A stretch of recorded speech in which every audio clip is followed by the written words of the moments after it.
Hi everyone and welcome to today's world affairs. और आज का जो हमारा टॉपिक है बेसिकली हम भारत और यूएस की बात करेंगे कि किस प्रकार से यूएस जो है वो आर्म्स डील जो है वो कहीं ना कहीं साइन करना चाहता है भारत के साथ में। और भी ज्यादा हमारे जो डिफेंस रिश्ते हैं एग्रीमेंट्स जो भी मतलब आप देखोगे चार डिफेंस एग्रीमेंट्स ऑलरेडी साइन हो चुके हैं, जिसमें जीसोमिया है, कॉमकासा है, लेमोआ है और बेका है।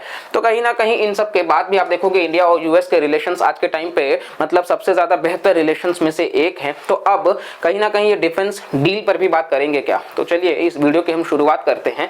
तो जैसा कि आप सभी को पता है G20 का समिट हाल ही में कंडक्ट किया गया दिल्ली में, जहां पर बाइडेन जो है वो आए और इसी के साथ साथ में बाइडेन भारत में रुकते भी हैं और आईमेक कॉरिडोर का अनाउंसमेंट होता है। साथ साथ में आप देखोगे तो कहीं ना कहीं भारत और यूएस हर तरीके से बहुत बेहतर काम कर रहे हैं। इवन जो रिपब्लिक डे होगा भारत का इस साल का 26 जनवरी, तो वहां पर जो चीफ गेस्ट हैं वो आपको देखने को मिल जाएंगे कि यूएस प्रेसिडेंट जो बाइडेन जो है वो आने की बात करे हैं।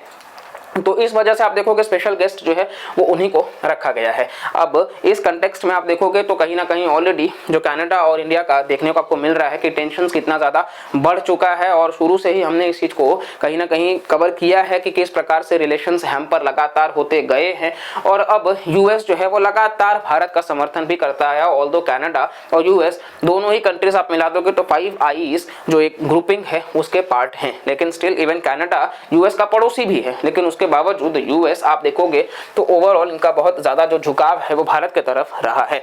अब इधर आप देखोगे तो यहाँ आपको आर्टिकल में देखने को मिल जाएगा कि US in active talks with India to look at producing military systems says Pentagon official. अब ये पेंटागन जो है वो बेसिकली यूएस में जो डिफेंस को डील करते हैं उसकी ये बात करी गई है कि किस प्रकार से ये जो आईएसआर है, इंटेलिजेंस सर्विलांस और रिकॉग्नाइजेंस, इसकी बात करी जा रही है। किस प्रकार से ग्राउंड बेस्ड जो कन्वेंशनल वॉरफेयर है उन चीज़ों के साथ में आप देखोगे तो इवन ये भी कहा गया कि अमेरिकन आर्म्स जो है कि मतलब सवाल ये भी है कि क्या अमेरिकन आर्म्स जो है वो भारत में बन रहे हैं क्या। तो हमारा बिलीफ है बेसिकली, सिद्धार्थ अय्यर आप देखोगे director for south Asia policy office of the secretary of defence, आपको देखने को मिल जाएगा कि यहाँ पे वो साफ साफ बोल रहे हैं कि हमारा बिलीफ है कि getting the US India relationship right is not just necessary, सिर्फ नेसेसरी ही नहीं है, it's essential to achieving our strategy in the Indo Pacific. ठीक है, तो ये सिर्फ एसेंशियल नहीं है, ये कहीं ना कहीं आप देखोगे तो बहुत इंपॉर्टेंट है कि मतलब हमारा जो एक फोकस है, एक विजन है जो इंडो पैसिफिक को लेकर के, उस पर हम काम करें और कहीं ना कहीं डीप कमिटमेंट है कि इन चीजों को हम रियलिटी में लाएं। सबसे बड़ी बात है, यानी कि डायरेक्टली इनडायरेक्टली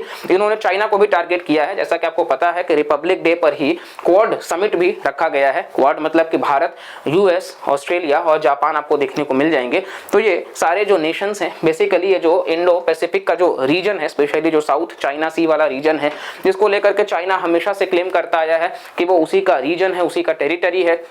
और उसमें जो छोटे छोटे आसियान नेशंस हैं, साउथ ईस्ट एशियन नेशंस जैसे कि इंडोनेशिया, मलेशिया, वियतनाम, तो इनके साथ में उसका डिस्प्यूट है फॉर स्प्रेटली आइलैंड्स, स्कार्बोरोव शोल, ठीक है, पारासेल आइलैंड्स। तो इस वजह से आप देखोगे कि यहाँ पे इन्होंने डायरेक्ट टारगेट किया है चाइना को, क्योंकि यूएस को भी पता है कि आज के टाइम पे चाइना जो है वो इकोनॉमिक स्लो डाउन को फेस कर रहा है और बहुत ही मतलब कहीं ना कहीं बेहतर समय है कि हम भारत और यूएस के रिश्ते को एक नई ऊंचाई तक पहुंचाए और हम चाइना को कहीं ना कहीं ऑलरेडी जो काफी ज्यादा वल्नरेबल हो रहा है धीरे धीरे, वो और ज्यादा हम उसको नीचे ला सकें। और सबसे बड़ी बात तो ये है कि हम अपने विजन पर काम कर सके, क्योंकि ये बहुत ज्यादा जरूरी होगा और इसके लिए सभी कंट्रीज को बिल्कुल एक साथ आना होगा।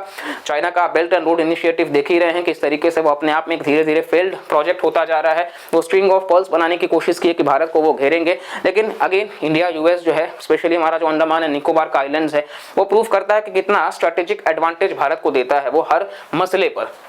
और बाकी हमको बिल्कुल बहुत आगे अभी करना है। डेफिनेटली चाइना हमसे कुछ पर्सपेक्टिव में बहुत आगे है, तो हमको उन चीज़ों पर भी बहुत बेहतर काम करते रहना है, बीट लॉजिस्टिक्स या फिर जो भी मतलब आपको कार्गो मूवमेंट वगैरह देखने को मिल जाएगा। और ओवरऑल जो बाइडेन का अनाउंसमेंट आपको देखने को मिल जाएगा कि इन्वाइट किया गया है, तो ये आपको देखने को मिल जाएंगे कि 26 जनवरी का हिस्सा होंगे ये। साथ साथ में क्वाड नेशंस का समिट भी होगा, तो अगेन चाइना को टारगेट किया जाएगा और इम्पॉर्टेंट भी है, क्योंकि जैसा कि आपको हम बताएं कि ओवरऑल आप देखोगे तो इस वक्त कंट्रीज का फोकस है, जब से कोविड आया है तब से कंट्रीज को समझ में आया है कि चाइना जो है वो ओवरऑल बहुत बड़ा थ्रेट है। दरअसल वो अपना चेक बुक डिप्लोमेसी का इस्तेमाल करके कंट्रीज को किस तरीके से लोन देते हैं, फिर उनको डेट ट्रैप में फंसाते हैं और फिर उनका एक्सप्लॉइटेशन करते हैं। पाकिस्तान ऑलरेडी एक सरदर्द तो है ही, आपको पता है। इवन पाकिस्तान में नवाज शरीफ ने भी सवाल उठाया कि भारत और पाकिस्तान एक साथ आजाद होकर के भारत इतना आगे निकल गया और कहीं ना कहीं पाकिस्तान हम कुछ भी नहीं कर पा रहे हैं। तो बात तो उनकी बिल्कुल सही है, लेकिन उनको भी पता है और सबको पता है कि पाकिस्तान में ओवरऑल आप देखोगे तो मिलिट्री का रूल है और जब अननेसेसरी पावर्स हो जाएगा तो समस्या आपको देखने को मिल जाएगा। अब यूएस का जो इंटेलिजेंस है उन्होंने बताया, उन्होंने हेल्प किया था दरअसल भारत का जब 2022 में बॉर्डर क्लैश हुआ था चाइना के साथ में, यानी कि यूएस और इंडिया का कोलैबोरेशन कितना आपको देखने को मिल जाएगा कि ये हेल्पफुल है। साथ साथ में ये जो सब्सिक्वेंट क्लैश हुआ था December 9 में, जहां हंड्रेड्स ऑफ ट्रूप्स इन्वॉल्व हुए थे स्पाइक क्लब्स और टेजर्स के साथ में, मतलब तो ये आपको देखने को मिल जाएगा कि कहीं ना कहीं यूएस और इंडिया हर तरीके से साथ काम कर रहे हैं। और इसी के साथ साथ में US sharing of intelligence with India in border clash with China, ये आप देखोगे साउथ चाइना मॉर्निंग पोस्ट, इनका खुद का ये आर्टिकल है, seen as pivotal in partnership. तो ये खुद स्वीकार कर रहे हैं कि यूएस ने जो शेयर किया इंटेलिजेंस भारत के साथ में बॉर्डर क्लैश में विद चाइना, इसको ये मतलब सबसे इंपॉर्टेंट मानते हैं इनके पार्टनरशिप में। और आपको हम बता दें, जैसा कि हम बोले हैं कि ये जो 4 डिफेंस एग्रीमेंट्स ऑलरेडी साइन किए गए हैं, तो भारत और यूएस आपस में आपको देखने को मिल जाएगा कि ट्रेड में हम एक दूसरे का हेल्प करेंगे। कहीं ना कहीं अगर हमको यूज करना होगा उनके नेवीज का या फिर वो जो रूट है उन सभी का, तो अगेन रिफ्यूलिंग के लिए, तो इन सभी के लिए इंडिया यूएस काफी हद तक एक साथ काम करते हुए आपको दिख जाएंगे। इवन डिएगो गार्सिया जो आइलैंड्स है वहां पर भी आपको देखने को मिल जाएगा, ठीक है, जो कि यूएस ओवरऑल भारत को वो हेल्प मिल जाएगा। साथ साथ में आप देखोगे तो डायरेक्ट जो एक्स पेंटागन ऑफिशियल के मतलब आपको देखने को मिल जाएंगे चीफ, तो इन्होंने कहा कि अगर यूएस को चुनना पड़े भारत और कनाडा के बीच में, तो फिर साफ साफ इन्होंने मेंशन किया है कि वो भारत को ही चुनेंगे। और यहाँ तक कि उन्होंने सिर्फ यहीं तक नहीं रखा, इन्होंने एक लाइन और लिखा कि इंडिया और कनाडा को आप कंपेयर तो इस तरीके से कर रहे हो कि इंडिया बेसिकली आपको देखने को मिल जाएगा, इन्होंने तुलना कर दिया है कि भारत एक अपने आप में एलिफेंट है और कनाडा एक अपने आप में सिर्फ चींटी है।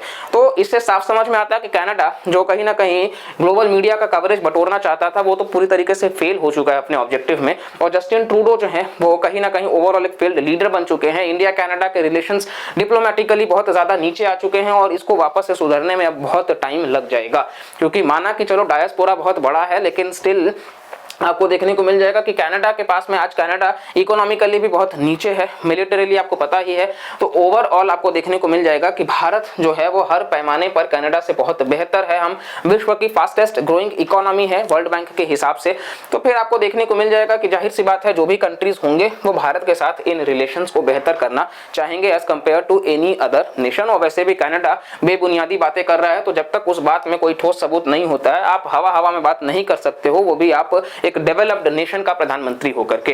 साथ साथ में आप देखोगे former US official compares Canada with ant and India with elephant. तो ये आप देख सकते हो किस प्रकार से former Pentagon official Michael Rubin, तो इन्होंने इस बात को साफ साफ कहा है और भारत और यूएस के जो रिलेशन है उसकी बात करी है कि ये बहुत इंपॉर्टेंट है और इसको हमको आगे और लेकर के जाना है। यानी कि यूएस को भी समझ में आ चुका है कि भारत का कितना बड़ा मार्केट है। और ब्लिंकन ने ये भी कहा है, बेसिकली ये यूएस के आपको देखने को मिल जाएंगे जो डिफेंस के, कि US wants to see accountability on Hardeep Nijjar killing. तो ये साफ साफ कनाडा की तरफ इशारा करते हुए कि भाई अकाउंटेबिलिटी दिखाओ आप मतलब ओवरऑल इतना बड़ा आपका कंट्री है और आप ठीक है मतलब एक सिटीजन वो एक टेररिस्ट है, तो आप इस तरीके से उन चीजों का आप इन्वेस्टिगेशंस कर रहे हो तो फिर आप करो। ये डिप्लोमेट्स को आप एक्सपेल कर रहे हो और कहीं ना कहीं मतलब आप ओवरऑल आपको देखने को मिल जाएगा कि जितना वर्स्ट से वर्स्ट हो सकता है आप ट्रेड डील से बाहर निकलने की बात कर रहे हैं, तो इससे कुछ बेनिफिट लॉन्ग टर्म में बिल्कुल भी नहीं होगा। दोनों ही देश बहुत ही ज्यादा तरीके से इससे इंपैक्ट होंगे।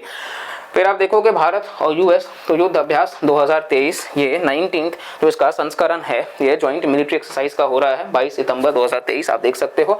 तो यानी कि हर प्रकार से भारत और यूएस जो है वो एक साथ आगे बढ़ रहे हैं ताकि हम अपने ऑब्जेक्टिव्स को फुलफिल कर सके। ये आप इंडिया को देख सकते हो यहाँ पे, और यहाँ आप यूनाइटेड स्टेट्स ऑफ अमेरिका, ऊपर आप कनाडा देख ही रहे हैं, इधर यहाँ से आपको चाइना देखने को मिल जाएगा। तो किस प्रकार से हम अपने विजन को फोकस कर रहे हैं ये बहुत इंपॉर्टेंट है और इस चीज का आप अंदाजा लगा सकते हैं कि ये जो स्टेटमेंट्स जारी किए गए हैं तो बहुत जल्द भारत और यूएस भी आपको देखने को मिल जाएगा कि यूएस जो है वो रिसर्च एंड डेवलपमेंट और ट्रांसफर टेक्नोलॉजी के तहत जो आपको डिफेंस डील्स मतलब देखने को मिल जाएंगे। वैसे भी हम मेक इन इंडिया पे फोकस कर रहे हैं, आत्मनिर्भर भारत पे फोकस कर रहे हैं, तो ये जब इन्वेस्टमेंट्स ऐसे होंगे तो जाहिर सी बात है और बाकी जो इन्वेस्टर्स होंगे वो भी आएंगे। और हमारे जो कहीं ना कहीं ऑब्सोलीट डिवाइसेस हो चुके हैं ऑर्डिनेंस फैक्ट्री बोर्ड के, या फिर आपको देखने को मिल जाएगा कि इनको एक नया ऊर्जा मिलेगा और हम इन चीज़ों को और ज़्यादा रिजुवनेट कर पाएंगे। तो ये पूरा का पूरा मैटर था इस वीडियो से। आई होप आपको वीडियो काफ़ी इंटरेस्टिंग और इन्फॉर्मेटिव लगा होगा। अगर आपको वीडियो से हेल्प मिलता है तो प्लीज़